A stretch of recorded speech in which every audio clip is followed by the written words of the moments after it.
Chopvision. What's up, motherfuckers? We We back back. again. Let's go. Episode 22 in this bitch. You got something to drink? Pour that shit up. You got something to smoke? Light that shit up. Because Right. we got another guest coming in today. On the Jewla. I'm not even going to intro him until he gets here because I got one for him. Oh, you do? Oh, I got one for him. Okay, what you got for him? Oh, I got one for him. I worked on this shit.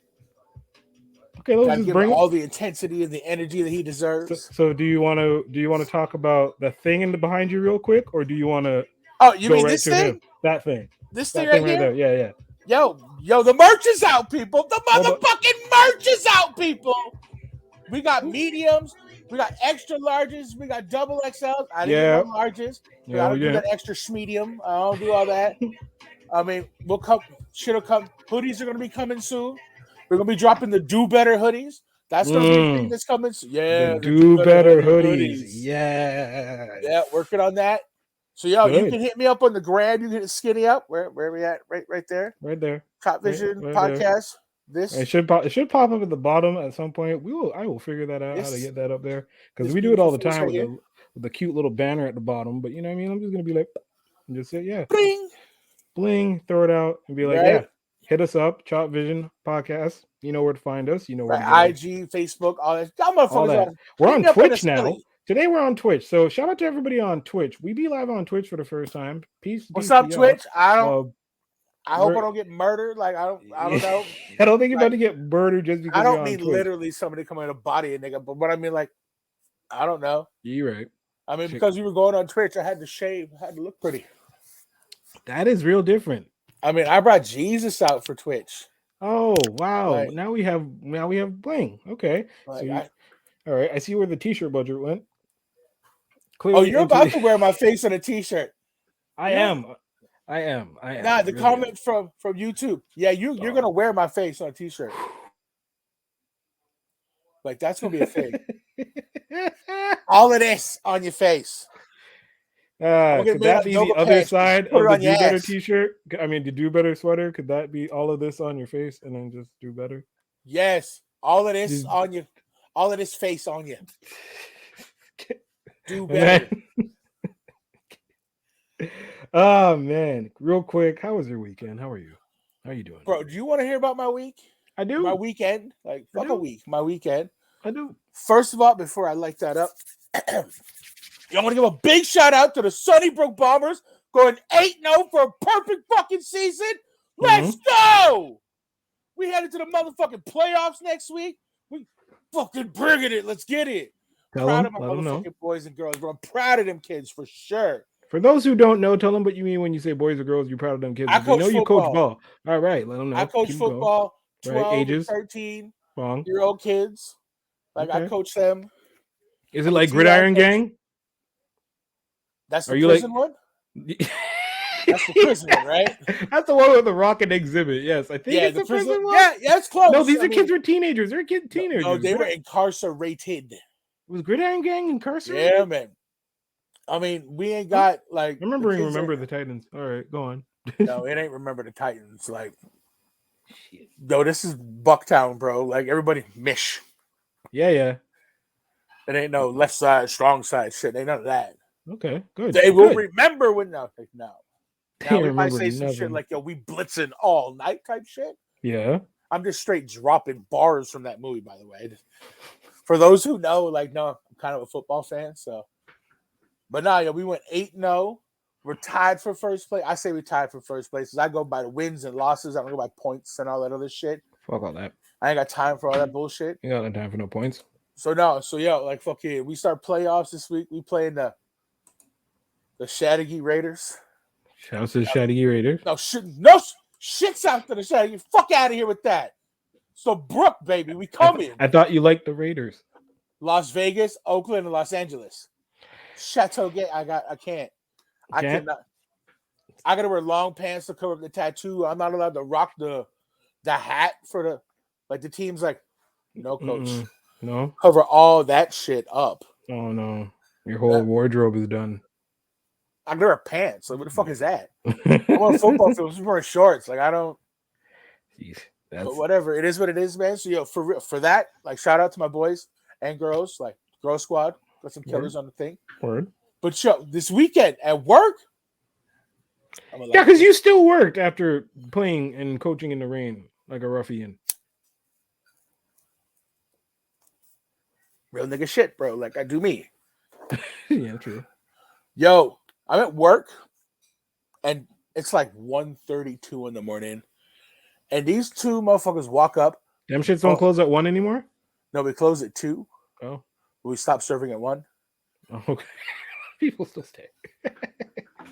So, I hear you. I'm just, I'm just telling you what the government tells us we can do. Like, so like 1:32, yeah, not 1:30 or 2 o'clock. I hear you. 1:32 anymore. Yeah, I got it. I'm one of those. Yeah. All right. These two motherfuckers belligerent. I'm talking fucking wasted, bro. Like, mask all like this. Mask? What? The face diaper wasn't a thing, dude. Like, his buddy's like, you need a mask. Yeah, I have one. It's like, it's not on your face, Ron. Like, I don't know if his name's Ron or whatever. He's like, excuse me, Ron. Like, you're missing this general shit here right here. So I tell him, like, I let him get all the way up to the door. Like, I'm an ass like that. I let him get I could have yelled at him from down the parking lot. Right. But I chose to let the fat drunk ass walk up to me. Or was it Friday? It was Friday. This is Friday night. So it's we stopped serving liquor at 1, and it's 1:32. So y'all gonna have to like kick rocks because we ain't about that. And like, oh, okay. One the real drunk guy's like, I'm like, well, I don't understand what the fuck he's saying. But have a good voyage. So they walk back, and now I see man's get in a car.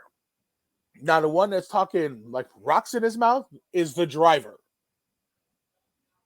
I'm like, that's not okay. Now there's people outside with me like, then they're not, and nobody's okay. Right? Like somebody's like, yo, you probably shouldn't. And his buddy's telling him, like, yo, don't drive. Like, we'll catch a fucking Uber or something. Like, we made it here. Let's thank the Lord and let's find the next way, right? Mm-hmm.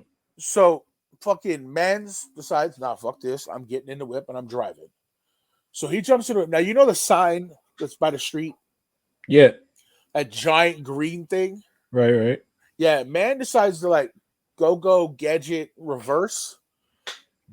Bow! Full on bucks the thing, man. I mean, thing goes and kicks the fucking like. I expected like Bugs Bunny to pop out and like fall in his car like it was over. Oh no! So management calls one time like bloop, like yo, this can't be on the street. I'm like agreed. Like this is clearly not right. Motherfucker couldn't see the giant sign behind him. He's not really driving anywhere. He shouldn't be driving anywhere. And I got to leave here in 30 minutes, so I'm not trying to encounter this somewhere down the road. Nope. So fucking, he decides he skirts up the street. He's going down the wrong way on the Ave, coming back up the wrong way on the Ave, parks over by the bank on the other side of where you used to live at. Yeah. Where the Flora place, between the florist and that, parks there and just starts fucking bro. Like everything's coming out. But we hear him from across the street and we're like, yo, just stay there. Okay, do come like this. And I ain't saying I'm snitching because I don't. Right. But But at the same time, like this fucking idiot should have just parked the car and took a cab or something, Right. So two customers go over and they're talking to him. They're trying to keep him. I'm like, yo, y'all don't need to be going near that car. Because this fucking idiot could have hit it in reverse. The next thing you know, you're doing the Dougie, bro. Like, you're mashed the fuck up. Like, it's over. Right. So he finally decides, no, fuck this. Like, I'm leaving. So his friend's like, you know what? Fuck you. Like, you want to go fucking die? Fucking die. Like, then it gets all dramatic and shit. Like, I care about you, man. So buddy goes, boom, and he takes off. Well, as he takes off, here come crew. I mean, we told him it was an American. Like, come get this motherfucker. He's gonna kill something. Yeah. He comes, whoop, like cruising up. The guy takes off. They come cruising up. These motherfuckers in the street are like, he went that way. And then upper management pulls the Captain America pose of like, and like this some Wolfpack shit. Points him out like that way. Next thing you know, fucking El Federale is like meow, like the full V6 kicks in. Oh gosh. They chase man's down, bro. Like, you lost your license. Damn. For sure. Like there's you might have caught a Rodney King. Fuck. Like, and to this man, I say, you made it that far. Yeah. And you decided that what's the extra click? Like I done clicked it 5 times. It's only got 6 shots, and I ain't shot myself. I'm not pulling the extra. Well, he's gonna bam, like he just full up pulled it. Like fuck it, like I don't even care. So that was my Friday. That was my Friday. I think I went to bed at like 10:30 Friday. Like I don't actually wait. Friday? I don't remember Friday. Most days just blur now. So I mean, but like we'll get to that. I want to get to this. Well, and now I need to give a shout out. Oh, now I'm gonna let before you get to your wonderful intro, because I'm gonna let you like segue into that too. Yes. Okay. Perfect. So I'm gonna let him remain nameless, but he listens to us on Spotify. Okay. And he watches like the us live. Gang, what up to you? Yeah. I want to give a big shout out to him for Saturday. Man's pulled a baddie on Saturday, bro. Something that was not expected. Like, oh yeah, okay. Well done, well done, sir. Good job. Good job. So to you, you don't need to do better. You're doing all right. Doing all right. Now, are we gonna? Is this segue into our guest? Joe, is our guest ready to come on? He's really been here. Bring him on. Yo, motherfucking, this I can't. He's a dad. He's a fucking football coach. He's a motherfucking G. He's Mr. 4-5. I'm talking about Don the motherfucking Jewla's in the house with his people. What's up, everybody? You guys can hear me okay? I can hear you fine. Yo, my man. What's going on? Excuse me for not being as excited as my partner here. It's all right. It's all right. Thanks for having me, gentlemen. Yo, thanks for coming. Happy to be on. Hell yeah. Yeah, man. That shit happens too often on the block. Like you know that you've made a string of bad choices and they haven't burnt you yet. You back out, you fucked up. You hit the sign, you fucked up. You bounced, you fucked up. You start puking, you fucked up. This guy probably had a concussion at that point, and then he's doing 200 down the fucking avenue. In a Dodge journey. Like, this nigga wasn't in like a... In a journey? Yeah, in the soccer mom. Like, I drive almond milk. We all know I drive almond milk. And when I look at him like... Were there baby seats in the back? I don't even know, like, what I didn't get that close to the whip because I was not trying to get it. Like, fuck that. But yeah, like, that was my fucking Friday. Well, it's always a good time. Yeah, it wasn't one of my peoples and it wasn't me. So, like, yeah. Friday night, I was in bed mad early. We played Saturday morning in that rain. Lost a tough one, St. Leonard, but you know what? It was a tough season, but man, I'm proud of these kids. See, St. Leonard, that's a place I'm not going to. See, that's why, like, all these, and then I just hope that the future for me does not involve like extracurricular activities on that level, because places like St. Leonard and just the 40 East, just no. I don't. It's the whole other end of the world, right? If I don't have to, I don't go over there. And I think I went over there like 4 days after the kid was born to do something over there quick, and then I was like, "No, I'm never doing this again." And you're just like St. Leonard, like it's normal for you, man. Mm-mm. Oh, they came to us. Oh, they came out there. Good. I've been there 3 times with football, like over the course of 3 years. I've been there 3 times, and I used to work. Like I used to drop cars off in that area, and I fucking stayed away from that area. Like, forget it. It wasn't a thing, right? But that's where the championships held. Oh fuck. They hold that shit way the fuck over there. You're like, yo, we're coming from the Bay, bro. Like, how are we supposed to get these Amma Bay and Bucktown kids all the way to St. Leo? Like, you're renting a bus and you're hoping that bus is sturdy enough to go down. You calling all the moms with minivans? Like, come on. From field to field, it's got to be at least like 45 minutes. It's got to be. And pray maybe more. Fuck you don't hit traffic, because you all leave super early, because you know at some point some dickhead's gonna turn sideways on the 40 and fuck everything up. Right? Oh, exactly. or a Corolla is gonna fall in one of them massive potholes and it's just gone. Now you're like, well, we got to get him out. We're fucked. No, I don't like when it gets all high risey. Like, I don't mind it. Like the beginning trip is not so bad, but once you get around like Rockland area and it just starts turning into like Speed Racer. Like up by Lackady and shit. Right? And then it just starts, all this shit starts happening, and motherfuckers trying to go to Laval and they just didn't realize that they had to be there like this second. So they're just flying right across you. Yeah, not so down. Right where you get on the 13 in Lachine too, man. People are just bombing across like, oh yeah, whoops, skirt. I don't get on the 13. That's where you see that everywhere. Every time I'm trying to go somewhere, they're like, get on the 13, drive to 32nd. I'm almost like 56. Like, fuck, no, I'm not. I'll get on the X-Way. I'm not. No. Really? You don't fuck with it? That's my favorite highway. I hate what? It's my favorite highway. Yes. No. Yes.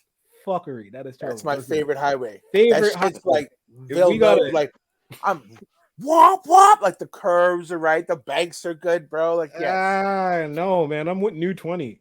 Are you talking about on your bike or when you're in a car? I don't give a shit if I'm driving a minivan, bro. Like that's your favorite highway. That's my favorite. On a mini bike. Shit, wow, that's your favorite highway. That's 13. Yikes. I get north or south, like I don't give a fuck. Like, I get radically nervous on the 13. And I never really get nervous, but like 13 are where I feel like people are just outlandish. They don't care. I feel the way about the 40. I don't fuck with the 40. 40 is everybody should feel that way about the 40. 40 is weird. Like 40 is like I-95, bro. You know you can drive if you're on the 40. I-95 is probably around the same thing. Facts. What's that like? What, 9 lanes across? Something like that. Because you hit LaCull and then it stays okay big for a while. Okay. Man. If I'm on one of them shits, like I'm trying to be in the middle, but the middle closest to an exit in case shit goes down this way. Because if you get caught and it's just like 4 this way, 3 that way, nah. You'll always have the 188. The QE dub too up in fucking Toronto. Like, yeah. That's the worst. Yikes. Put me in a fast lane and just fucking going with the maniacs. Like, I'm gonna be with the maniacs, just charging forward. Well, I'm going fast enough, or don't pull in front of me. Like, I'm gone. Yeah, but if you're a foreigner, you kind of have to be in the fast lane because that's like the only. Being from Montreal, that's only like the safest route. You know what I mean? We're comfortable in the fast lane because you're like, well, I know what to do here. Versus you being in like that middle lane that's like not quite the exit lane, but you still have an 18-wheeler on your ass, and you're like, nah, stress. Left lane gang, baby. Left lane gang. Left lane gang. I'm not playing. That's where I'm at. That's when the hashtag fades in. Left lane gang. Look at us talking about highways. Jesus. But we're all dads and shit. Bro. Yeah. Are we part of the dad gang? Yeah. Does that become that? So left lane gang and all that, the highway driving favorite highway type shit. Well, yeah, because you're always going someplace. That's kind of true. I gotta take my kid here. I take my kid there. This kid wants to go to a birthday party over here. Oh, well, they're popular, so everybody wants them at everything. I'm gonna make sure my kids only have friends in Norval and Lachine. Sorry. Yeah, you think so? I know so. I will make sure. Yeah. Sorry. Okay. No K-Town, bro. No K-Town for us. Come on. Actually, it's no danger. First of all, let me tell. Hey, when I go to K-Town, I'm not trying to go to K-Town. Like I love K-Town, but oh boy, no man. I don't know if I'll have Danny drive. I ain't going out there. No. Slap an Uber sticker on the back of the whip, bro. You'll be fine. Drop bottom, skate back out. You'll be all right. Hey, can you help me? I'm lost. You don't say. Exactly. No shit. Now, shit. What are you doing, right? Trying to find this street? Yeah, no. Yo, that's the worst. I'm sorry for directions, bro. Trying to get into town, like how? You're a genius, actually, navigator. If you can, I mean, you know what I mean? You just gotta know. Buddha Blaze used to try to get me to go to his house. I'm like, listen, bro, I love you, but I can't find your shit. But you got to come get me on the exit and then bring me the fuck in, and I'll bring me back out because I get lost. You got to give me the hood pass, bro. Yeah. Let somebody. It's only after my 100th cruise around town where I started being able to pick up like landmarks and monuments. Like okay, if I take a right off this street and I'm on the side streets and I'm lost, I know like 2 lefts get me right back to this. Yeah. That is true. Like, and then once you figure out where all your relatives live, you could kind of fill in the different pieces. I got no relatives. So we're distant relatives, Joey. Yo, I went to high school with you. Like, I mean, we didn't scrap, did we? Like, we were cool, right? Holler at Mark Stacy. Yo, what up? Few of my old boys. Jeez. Like, yo, Don the Jewla's the homie, bro. I'm over here trying to do a 1-2. Like, can somebody help me? I want to. Yeah, you can now. You got to name off 4 or 5 of my cousins before they can track me down. Oh yeah, him. I got him. There you go. Right? Yeah, man. Yo, you wanted to get into. Let's get into some R&B shit because you haven't even. Hold on. Yeah, let's jump into R&B. May I have the floor? You may. I'm gonna go get my charger. Y'all hold it down 2 seconds. I'll be right absolutely. All right, so let's go. I've been having a couple of conversations recently with some people about. Mostly, it's about R. Kelly and his remaining in most musical people's circles or completely removing him from the equation whatsoever. The backlash. I don't want to for sure. I don't want to discuss R. Kelly and all of that. I think most sane people are all on the same page regarding it. Now, I personally don't want to listen to a lot of the music anymore because of now when you listen to the lyrics, it feels greasy. Oh, dude! But they've been tainted, though, right? Like, come on, Of course. But now that it's all fallen down and like people are really pressing hard to erase them, I'm like, nah, man, because I still love this too, and I'll put it on and be like, oh, that's gross. I'll put on another one, and be like, oh, that's gross too. Like you're killing me right now. His mind was telling him no, but his body, right? Like no. When so that being said, should have been telling him no, bro. That's what something should have happened. No. The law enforcement should have been involved from a very early period. But so that being said, my all-time personal choice for greatest R&B album, maybe not of all time, but definitely of that generation, was 12 Play. Now that 12 Play is removed, now we could open up the floor and discuss what takes its place. Or what are some of the contenders to take its place as greatest R&B album, maybe not of all time, of the generation. Because like, does Thriller count as the greatest R&B album of all time? No, it was pop. Yeah, and some other things too. Like exactly, like the R&B I'm talking about is how the sound changed from the late '80s to the early '90s, and then the stuff you and I and Skinny basically grew up listening to. Because for me, the greatest R&B, the hood niggas that were singing. Don't forget about it. So like that's what I'm trying. But that's what it was, right? But a lot of my choices for the best of all time isn't exactly that. Like for me, the greatest soul singer of all time is Otis Redding. That's my dude. But that's it'll always be Otis. Level. Like you can say that's like the 50s exactly. So Mr. Biggs, Ron Isley, Otis Redding, and then guys like Luther and Teddy, and obviously Stevie Wonder was a pop act that was just transcended. Which one are we talking about? It's got to be Big Luther. Big Luther with the curl, not quite right. Like exactly, but his biggest hit was Little Luther with "Dance with My Father," right?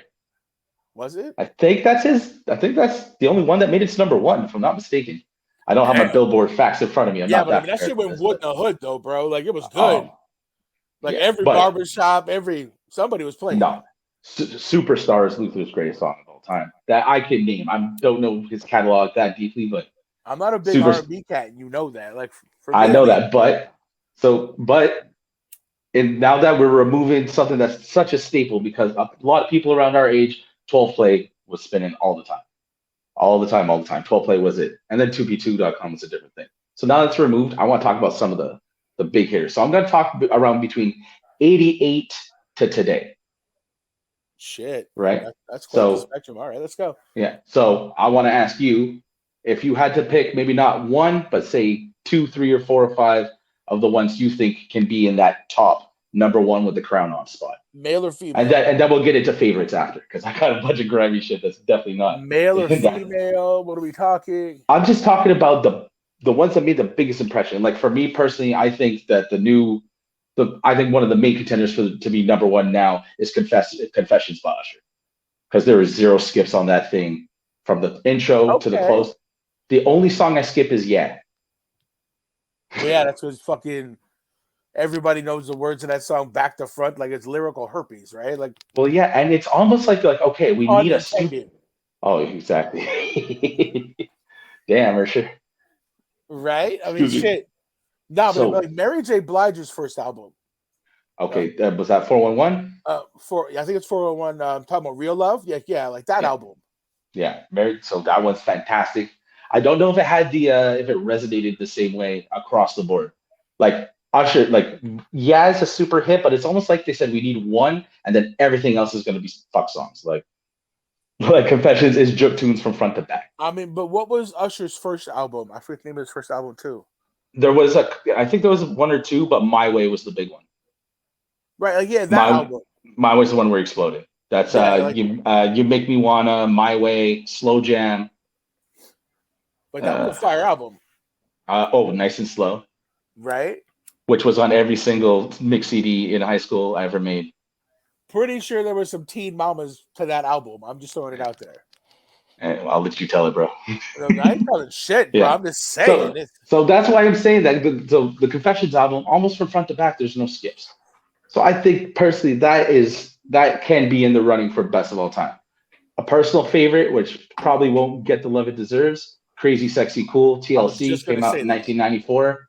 Again, you had the radio hits, you had the whining guitar on Red Light Special. Case of the Fake People was sick. Dig It On You was almost like an old R&B tune. Fire album. Yeah. Now I did a little bit of research on this, and a lot of people think I enjoy it, Miseducation. Mm. But it's a hybrid album. You can't say it's an R&B album. You can't really say it's a rap album. That's true. I mean, didn't they say? Yeah. It did win 7 Grammys, so I don't want to criticize it too hard. But was there some controversy with that album and her? Like, I may have heard something. She didn't write back in the day? Yeah, she didn't write the shit. Like, I heard some other shit like that. I may be wrong. But maybe she didn't.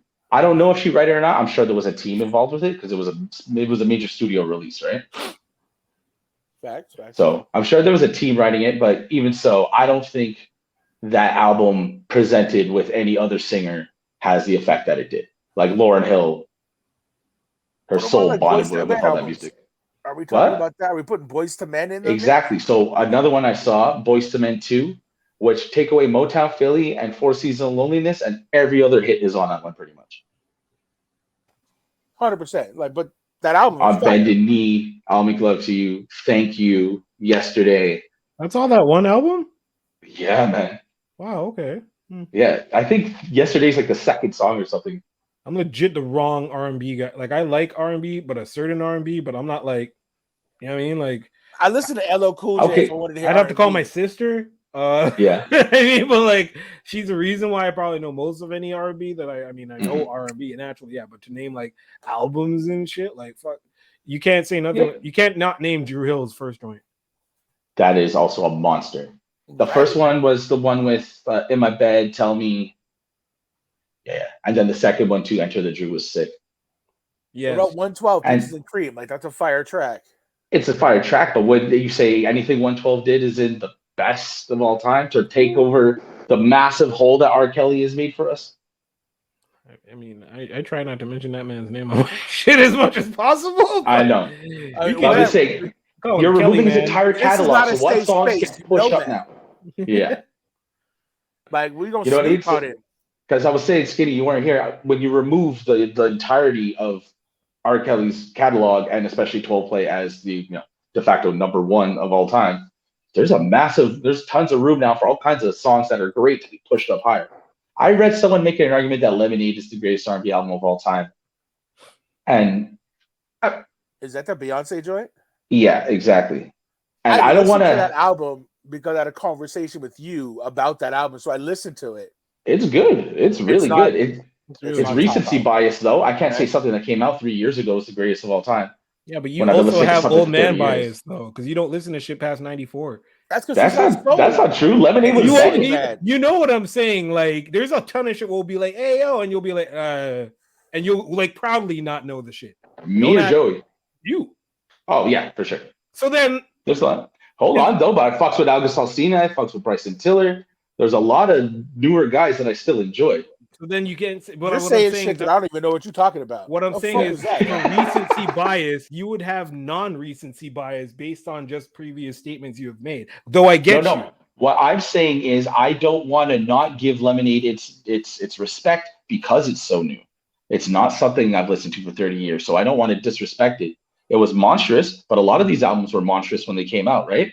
Once they get a little more years on them, they become classic to us, and then they get into these conversations more than something like Lemonade would. I'll tell you this, like Lemonade changed a generation of girls' lives. They started snapping their fingers and kissing their teeth more often, like, fuck that, I don't need this. Yo, we also thought Lemonade made a lot of ladies step up a little bit. Like, we also thought Scrubs was supposed to be the thing, but we see all the baby mama, baby daddies that these bitches got, bro. They weren't listening. That's because Scrubs because TLC put all their effort into Crazy Sexy Cool. By the time Fan Mail got there, they had 2 tracks on it, and then the ride was over. The other one, the Waterfalls. Thank you. Mm-hmm. I'm like that. That was another. Not so Unpretty was on there too. Yeah, Unpretty. No, Unpretty was on Fan Mail. Unpretty, no Scrubs. I hated fucking Unpretty. I'm not even gonna lie. Like when that song would come on, I'm like skip anything. It's not a great song. I was watching. It was good for what they wanted, but their first album is probably better than Crazy Sexy Cool, in my opinion. Yeah, but it doesn't. I don't think it's just because it's better doesn't mean it has that marquee appeal. You know what I mean? They like fight for the title belt. Fine. Okay. Mm-hmm. Mm-hmm. I'm just trying to see what people think about the R&B genre now that we have, there's a lot more space. The guy who dominated it forever is now removed. You know what I mean? And where do we put? And where do you put Drake? I don't want to spend too much time discussing Drake because everybody discusses him, but like, where does Drake fall? Can you handpick R&B songs and put together an R&B side of his career and see where that ranks against some of the better guys? R&B artist. I don't consider him an R&B artist, but I probably could put a pretty damn good album together of all his R&B shit from his Yeah, I could, but I mean, I wouldn't want to. Okay. I mean, like, I don't know. Sure, if we were all single and had to go out and put a playlist together, Drake's on this shit, bro. Like Drake, Barry White, and some Mr. Big. Like I'm good. Yeah, that's incredible. Like I'm good with it. But then you'd also have to include Ty. I would put like Ty Dolla $ign over Drake for sure. In terms of like Ty has dumb shit. Ty is crazy. Yeah, but that's because you know that, bro. They may not know that, right?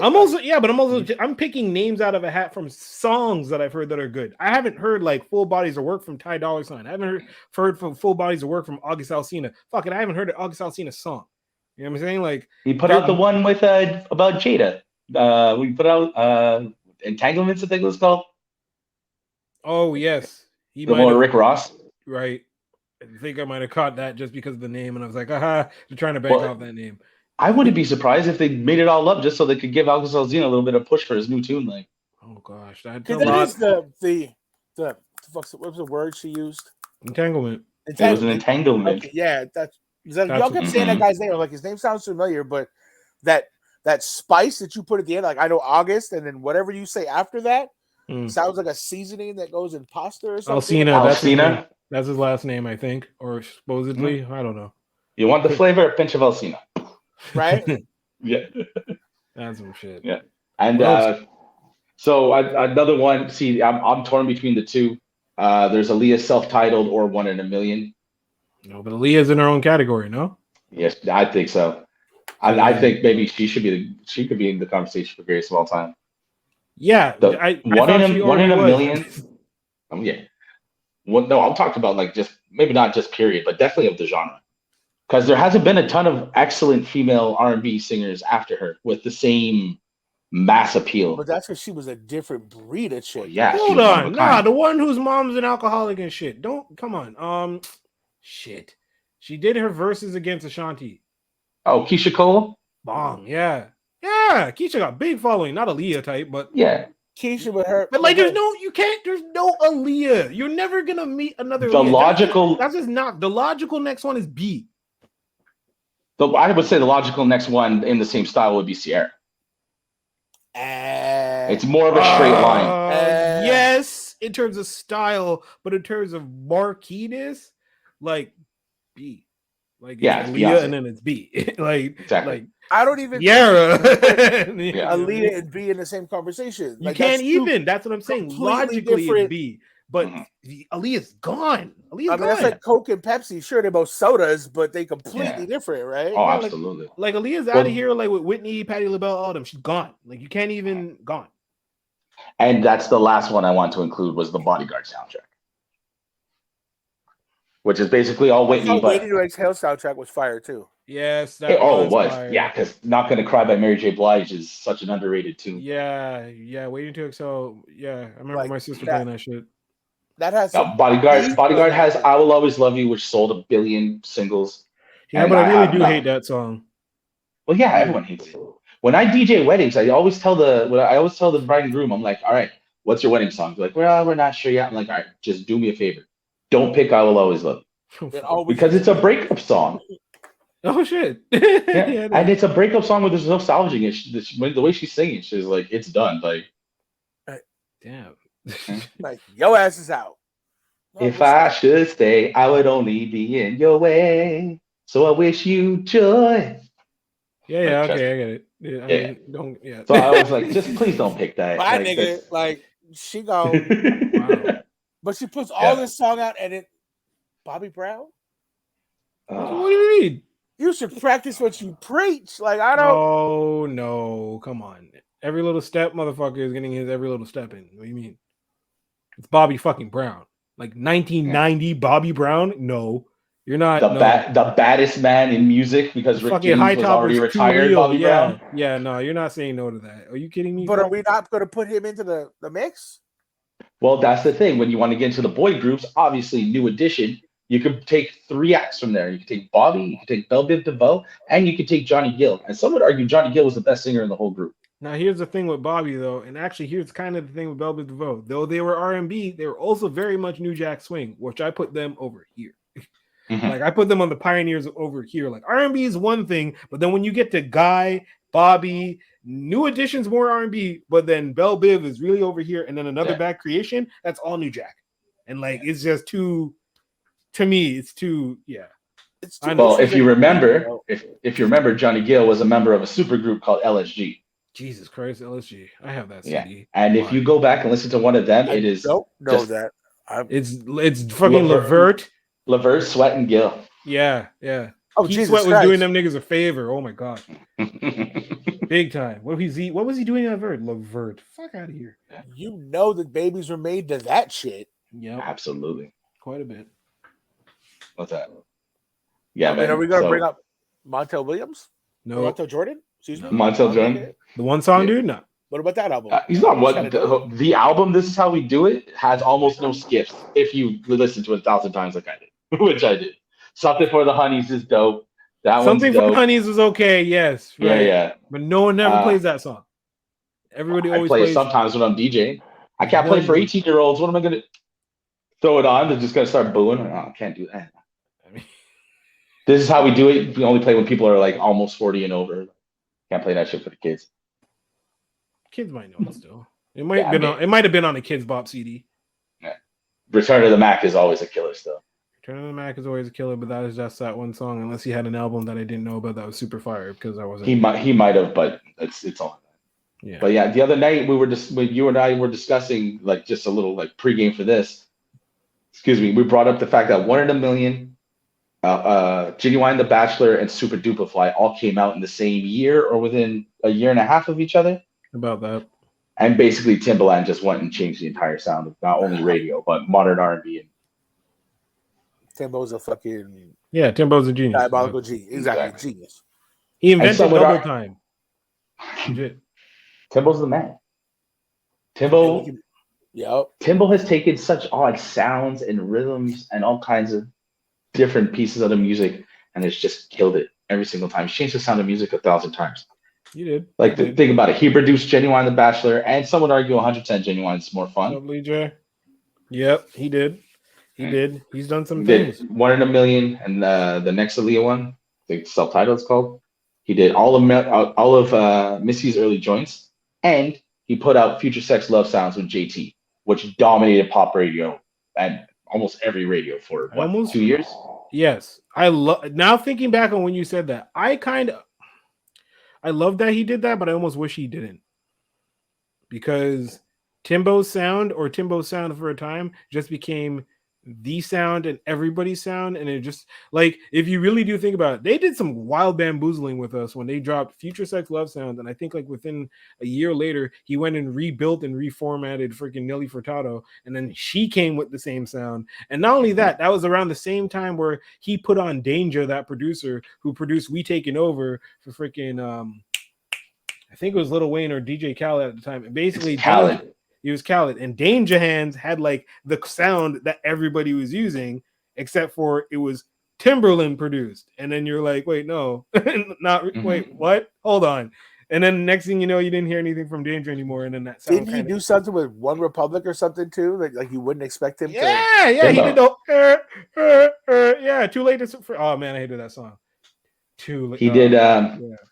He did the one with Drake. That this shit was all I knew. Yeah, but that's like one of the off his album. That was one of the forgotten ones. That was the one with The Way I Are. He had the other joint that he was even better than that. Morning After, I think it's called. Morning After, yeah, he had Timbo did some wild shit with the Pregios and a whole bunch of stuff, but it was mostly at that time. I feel like he got a lot of help from Danger, which is what Dre's been doing. Actually, okay, here's something where I'm more in tune with. Yeah, like we can't name Dre as the best hip hop producer of all time. We can't. Why? Because Dre has too many underlings that he's just like tweak this, tweak that, tweak this, and then puts Dr. Dre's stamp on it.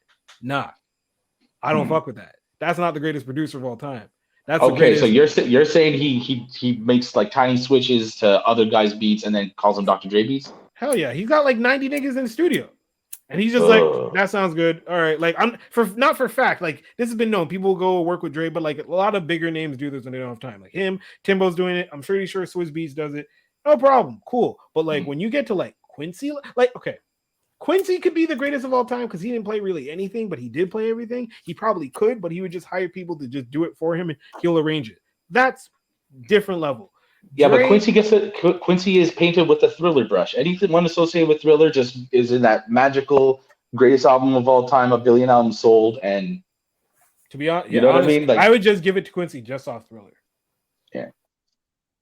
In terms of music, but absolutely hip hop for Dre, I can't give it to Dre like that. I have to like. Really but how recent is that, right? Like. Obviously, you know, the first NWA albums, he was making all that shit himself. I mean, a lot of them were breaking. Yeah. All the NWA. We're talking about like when we get into like, so Chronic 2001, he's still doing him. We're talking about like after that. So like the Compton album or anything really kind of like later on. Any of the Kendrick stuff, like you got to think he was hands on with that. Kendrick stuff was all TDE, mostly TDE people. Like he barely did really anything with that. He probably executive produced again, tweak this, but TDE is usually like Soundwave and their inside guys that's doing most of their production. Where they're like, they got TDEs like that. So, well, anything past 2001, what's really mentionable for Dre? Like the Compton album and some stuff he might have done with. When did Eminem shit come out? 98. He didn't do anything after that. Okay. He was all over Eminem's show. Damn. 50s stuff. Shit. The Games album. Yeah, but that's all before Kendrick. But it's after 2001. But after 2001. Yeah. So that would be in the area where he has a bunch of dudes in the studio. Remember when he had Nocturnal? He had that one hit that was supposed to blow up? Yes. Yeah. Off the watch, no? He had Nocturnal. He had Crooked Eye under contract.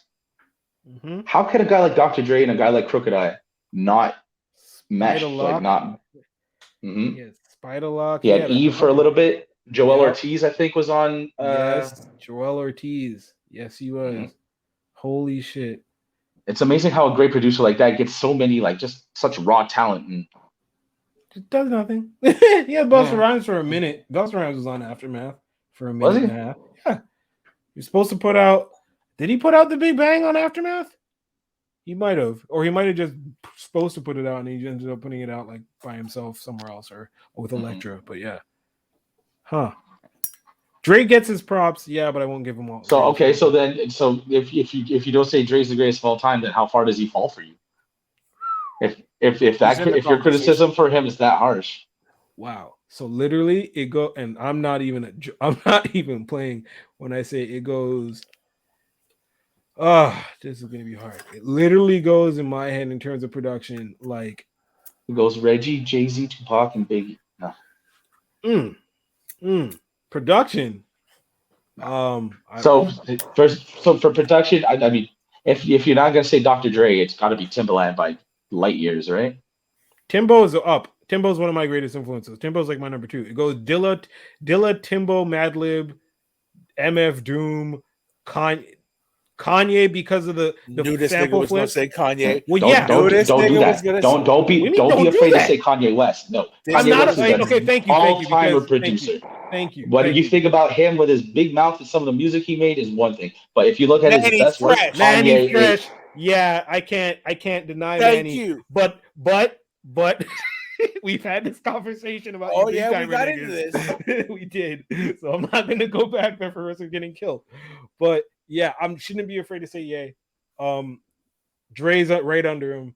But like, no, fuck. See, my whole list. Dre's like, under Ye. Really? Dre's under. Okay, Ye and okay.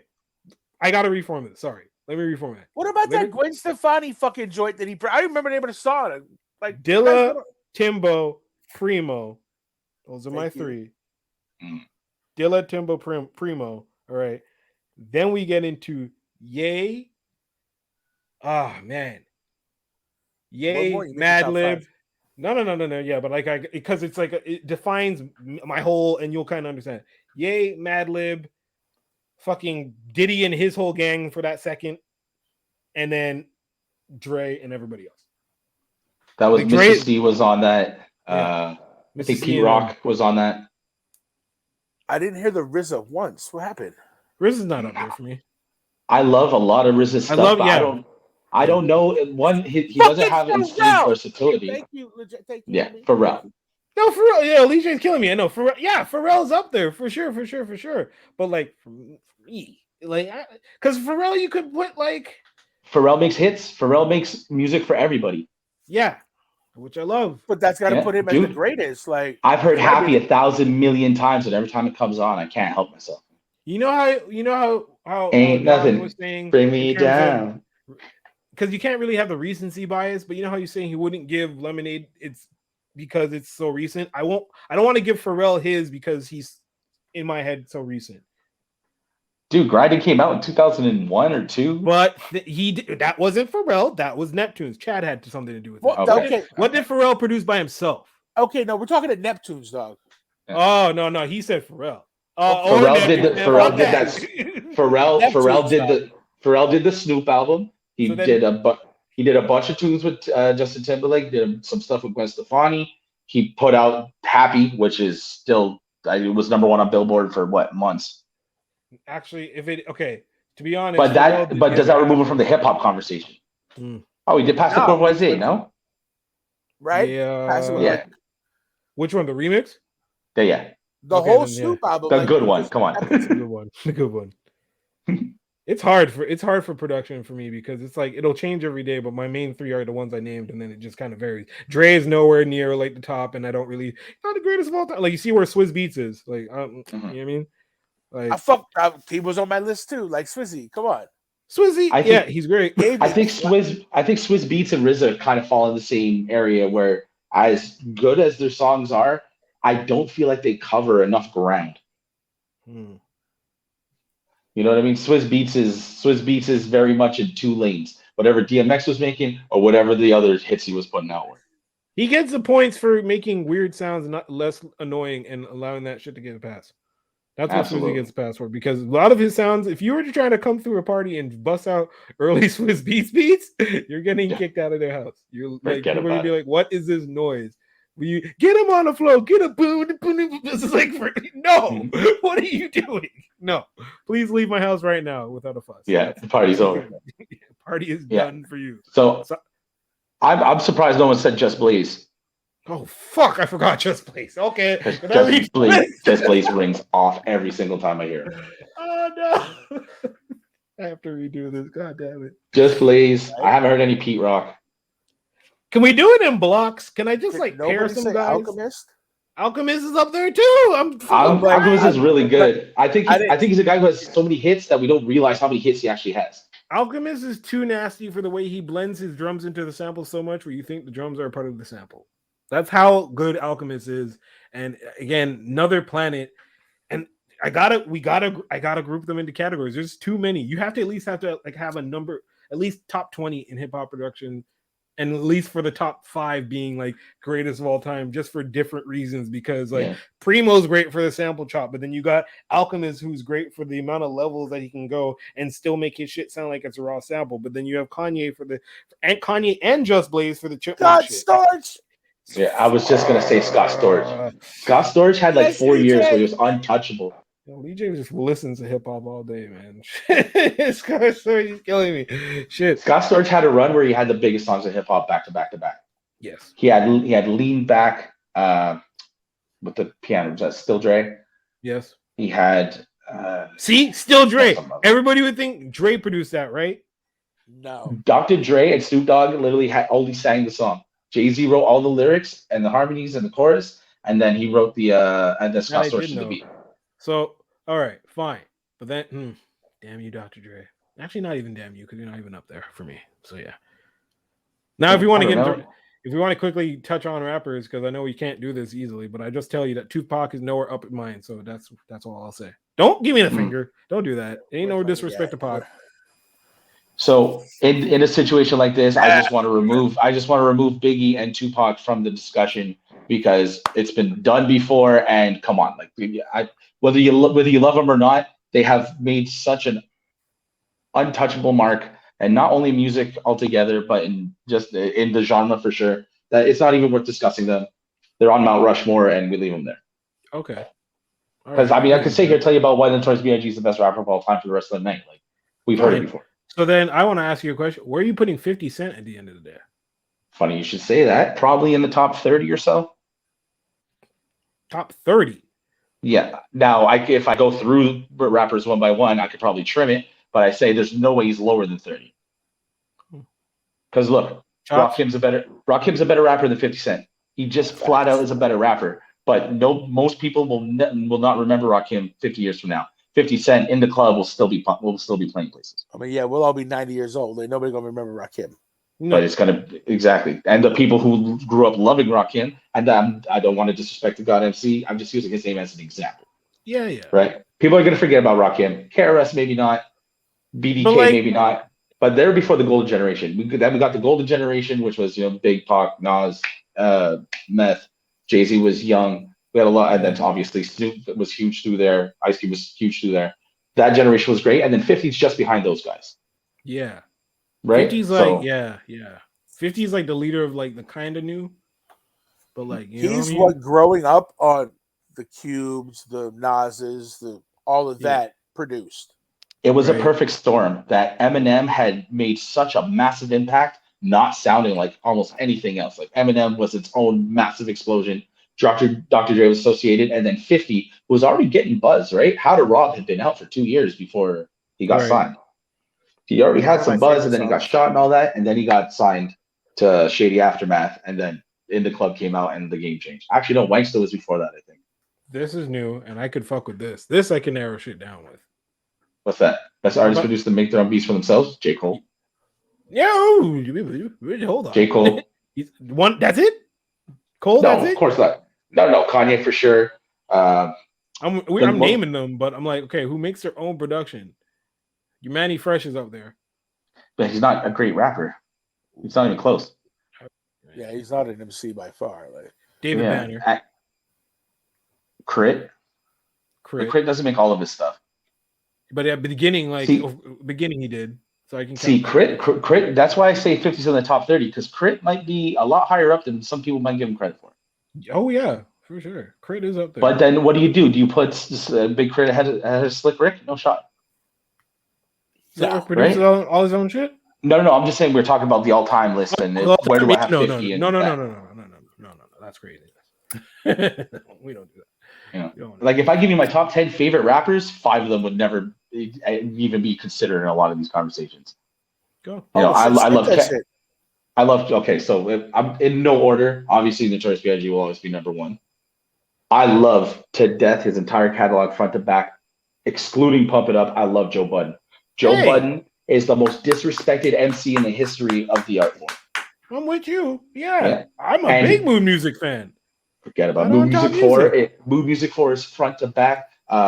2 is mine. 2 is my joint. Padded Room, Escape Route. Yeah. A lot of the stuff through that chunk of the 2000s where he didn't really have a label. He was on, I think he was on Amalgam Digital or something. Yes, he was. Or Koch. Yeah. I'm telling you, Joe Budden is the most disrespected MC of all time. But that's my own personal opinion. I love Cannabis. Cannabis is so nasty, and he's always been so nasty. And lyrically, it's like he takes you on a trip, man. Like some of the wordplay and some of the just the punchlines. Cannabis was so smart and it wasn't even super smart. It's just he's rapping about shit no other rapper was saying in the early 2000s. Yeah. And he kind of got Ja ruled. He ran into someone who was just bigger than him, and it got shut down. I feel like he was doing battle shit that was being rapped in like battle raps and whatnot is what he brought to the table for everybody to listen to. Like, I'm not a fan. I'm not a fan of Cannabis. Like, I bought the album because of that one joint. That was it. Because I was like, yeah, okay. Like, you're not going anywhere. You're gonna get bodied, but it's just gonna be hilarious. He was on the Music Makes Me High remix with the Lost Boys. He was on 4321. Yeah. He was on other shit too, and I don't know. I just enjoy him. I used to go on Napster, look for anything Cannabis I could get. So Cannabis, what would I say? Joe Budden for sure doesn't get the love he deserves. I don't think Method Man gets nearly the respect he deserves when we get to the top guys of all time. That's up there. Yeah. And these are just personal favorites of mine. I love Kanye as a rapper. Hey, oh God, nope. His first few shits. I can't. You know what it is? He stayed producing music. He was fucking fire. That one track that I like, Through the Wire, was dope. Everybody likes the rest of Ye. Shut the fuck up. I got no time for your ass at all. Late registration belongs in the Hall of Fame. Yes, it does. Yes, it does. Kanye had a gradual, like, where his rhymes were seriously, literally kind of bad, and then around Late Registration, it got really, really good, and he found himself. Then around Graduation, it was like, okay, I'm feeling myself, but then he was just killing features. He was just like destroying features. It's insane. Then I think when he went away and came back, and it was whatever track he did with fucking Rick Ross. I'll give him that as a feature. Dope, but he did you know the song he did with Rick Ross? Not the one off the album. Not Devil in a Dress or whatever. No, not Devil in the Blue. No, not the one not on his album. It was a track he did with Rick Ross off of Rick Ross's album, and it's man. Hold on. It's not put on. That's Jeezy. No, that's Jeezy. Jeezy, yeah. I like that too. Shout out to Jeezy. No man, yeah. Jeezy had all these kids out here, all these suburban parents buying their kids snowman t-shirts, not knowing a damn thing about what they got their kids wear. I used to love that shit. Love that shit. That was hilarious. But what about Dilated Peoples and Kanye? Like, that was a fire track too. Oh, that's not Get By. That's the one with Talib. I can't live my. Yeah. We're gonna get DMAC'd from singing all these songs. Won't be the first time, I assure you. Yeah. That's fucking funny. And then 808s and Heartbreaks comes out, completely changes his entire sound, and then he puts out his masterpiece with My Beautiful Dark Twisted Fantasy. He did good. And then even Yeezus was dope. It's just if you're looking for Carrie Hilson featured Kanye, you're not getting that on Yeezus. That's one of the verses he killed. I'm trying to find this damn song he did with Rick Ross where he destroyed this verse. I need to find Rick Ross albums now. Which one was Maybach Music 2? No. And then right before he did, I think it was right before Yeezus or right after Yeezus was when The Throne came out. Yeah. Which again should be in the discussion for one of the best albums of all time because Jesus. That was well put together. Again, something with almost no skips. The one with Beyonce. I didn't fuck with either of them at the time. Like, I wasn't really feeling like that wasn't my vibe of music. But that album was. It went in. It played like it was. Live awesome. Fast and Die Young. Okay, I'm not. That shit. Man. That verse is. Oh, I don't want to get another fucking YouTube shit, but if I could play that verse, oh my god, I mean, but eventually want to make money off these shits. I mean, so I'm not about to do that. So do I have Kanye in my top 10 guys of all time? Maybe not, but he's definitely one of my personal favorites. Where does Rick Ross get mentioned? See, I like some songs, but like his body of work, I'm just there's not familiar with? No, it's not that I'm not familiar with it. It's just I don't know. Port of Miami was awesome. Nuts. Oh, his production's sick, but then all of a sudden it's like he's on every Khaled song, and I can't be bothered. You're right. What's the one? The one with Meek. Oh man, you mean I'm a boss? Yeah. The song that I'm convinced is a Sonic the Hedgehog friggin' sample, and no one can really confirm that for me. It bothers me. That literal song sounds like you're fighting what's his name, Dr. Robotnik at the end of the Sonic level. Got so many shades. I thought I had a lazy eye. Yeah, so good. Like, did you really just say that?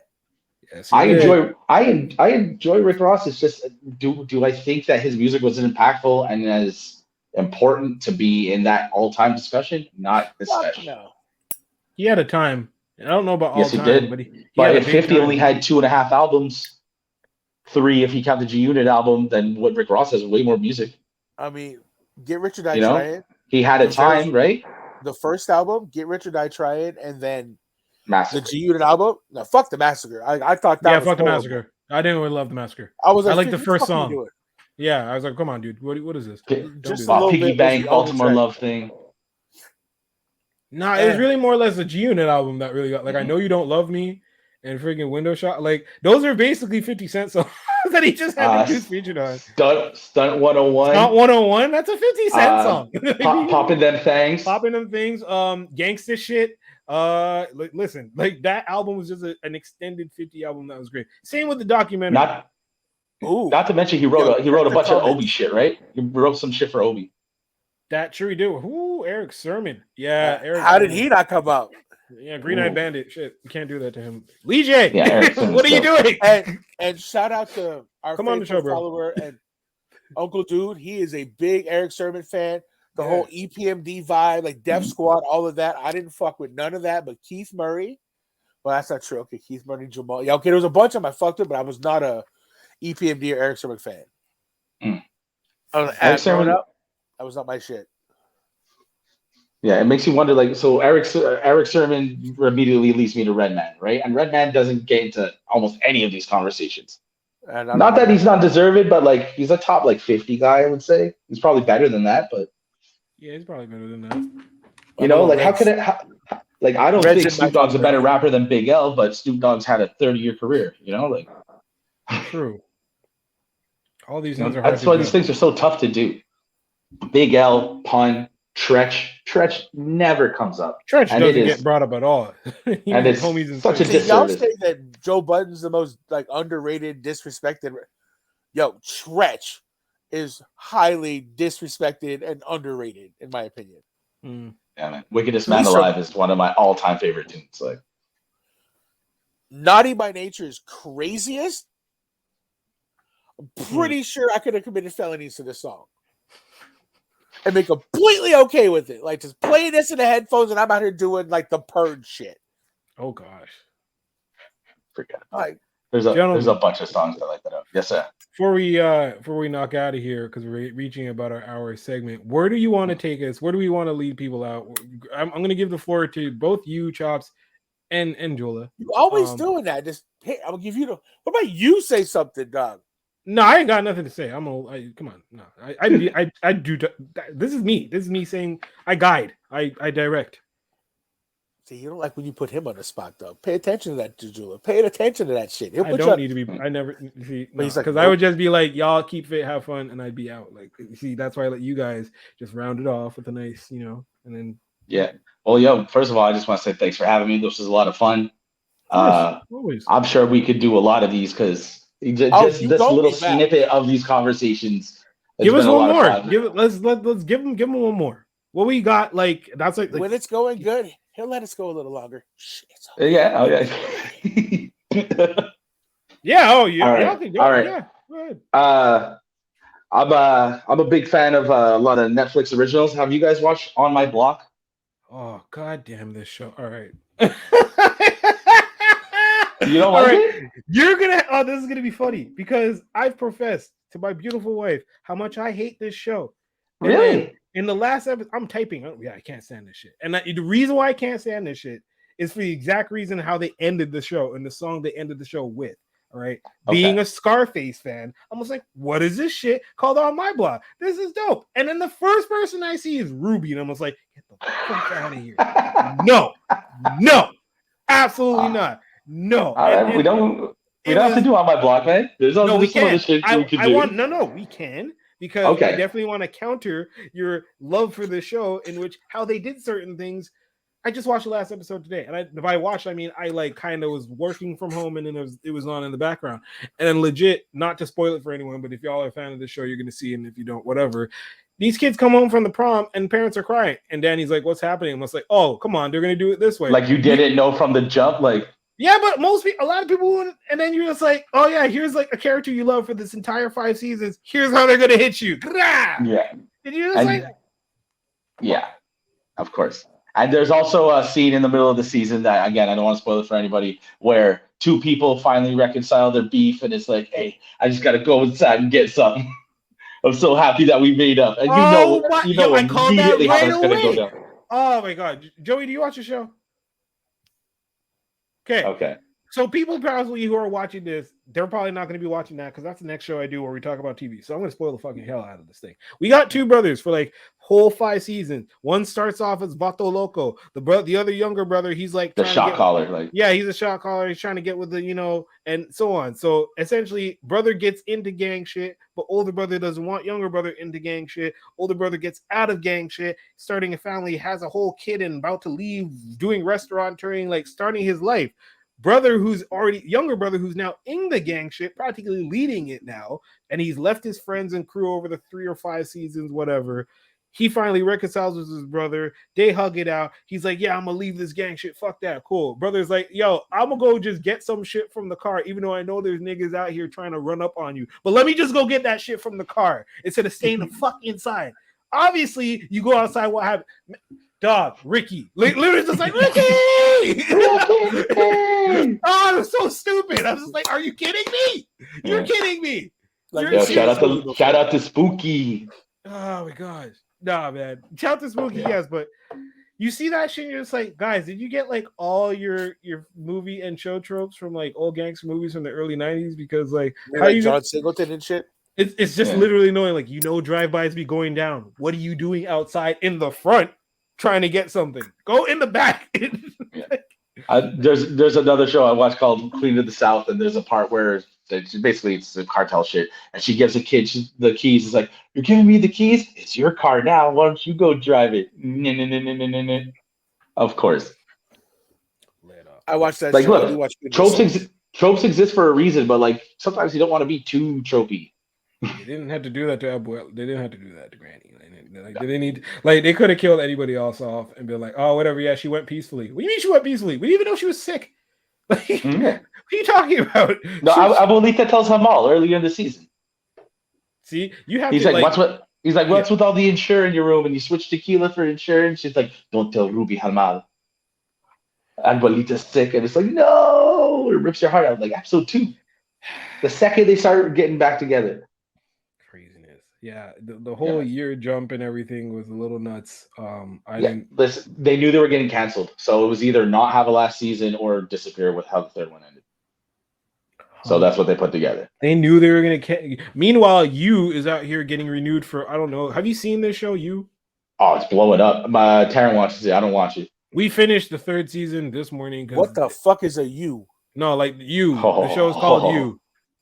And it's about, it was originally like a book or a show on Bravo or whatever. And homeboy from Gossip Girl essentially plays like this psycho killer who just like picks somebody, obsesses with them, and then like, shit kind of, he tries to, he gets with the girl for a second, and then he gets a little too crazy, and then ends up kind of having to kill them or, whatever, so on. So anyway. American Psycho shit or what? Yeah, literally. So like first season, you're like, oh, he's not getting away with this shit. And then he does. And then like, fake writes a book in the girl's name, and anyways, the girl goes down as like some sort of like hero or weird kind of tragic story. So next season rolls around, he meets this new chick, and we're thinking, oh, he's just gonna kill her too. Nope, she's a psycho too. They get married.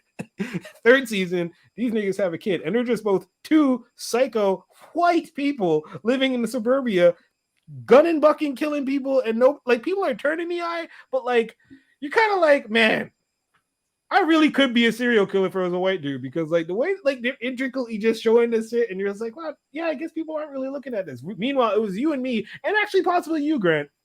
We just get caught.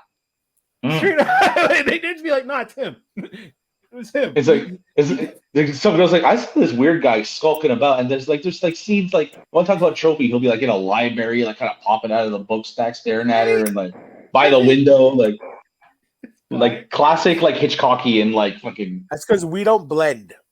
We are not blenders. Oh, bro! Eyes cut out of the newspaper, looking around. Like we get spotted. We are not people that blend. We have too much of that. Like, hey, I'm out here. Why is that guy skulking about? Yeah, but because it's what's his name? It's Penn Badgley from Gossip Girl. Yeah.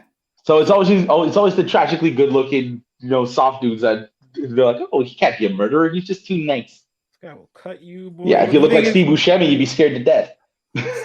So, like, in the end of this season, I think, like, his wife is just, okay, he has a bit of, like, he has a son now, so he's trying to Dexter himself. He's trying to, like, listen, I'm not trying to kill people for no reason. I fuck with that show. That show is dope. Right? Like, I'm trying to chill, and then the wife's like, they have another couple over, and for whatever reason, because, reasons why I won't move to Hudson, Vaudreuil, so on, number 437. All right, you can hear the spoon on the teacup already. Just niggas just be swinging out here. They have neighborhood friends over, another couple of friends. No, really, they have a neighborhood couple over, and I literally blink in this episode, and it goes from them playing like a board game to, hey, let's have a foursome, and I'm just like, wait, wow, hold on. Wait. Sometimes Monopoly be like that. But the thing is about Penn Badgley's wifey. So he's getting with the chick, and he's like, yo, tell me if this is okay. She's like, yeah, it's fine. The thing about his wifey, who's conveniently is named Love, weird.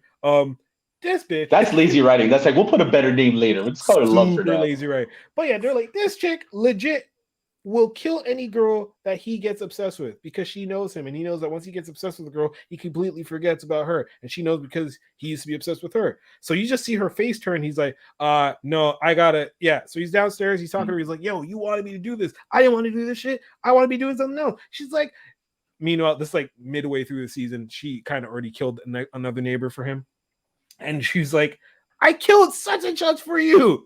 And he's like, will you shut the fuck up? Like, we're not supposed to be talking about that, which is legit some shit I would say. Like, if my wife killed somebody for me, and then we're all in the house downstairs arguing, and there's people upstairs, and she's like, I killed this person for you, I'd be like, I'd walk out. I'd just be like, all right, well, that's it. Because naturally, people upstairs heard them. And now we gotta go kill the people upstairs. Now we gotta go kill because they found out. Okay, so they literally break off and have like a 2v2 fucking fight off. And then they just lock him in the cage, like in downstairs in a bakery, because people be like, having these airtight. Shut the egg up about the K-gilling, like. Oh gosh, no. The fuck do you mean they lock him in a cage in a bakery? Yo, you just took me on a mind fuck, bro. Like, I don't even know what just happened. It might be the thing, but all I can tell you is that went from fucking to being in cages in a bakery. In serial killer land, you could be a successful, I guess, librarian and a bakery owner and own a How is that successful? House. You're a librarian. Is that a thing? Do you make money off being a librarian? You should see this house these people own. I don't know what they're paying for in the States, but like housing is looking nuts. It's craziness. All I know is girl had a cage in her bakery to store goods, keep them fresh and people. And this is what happened in the show.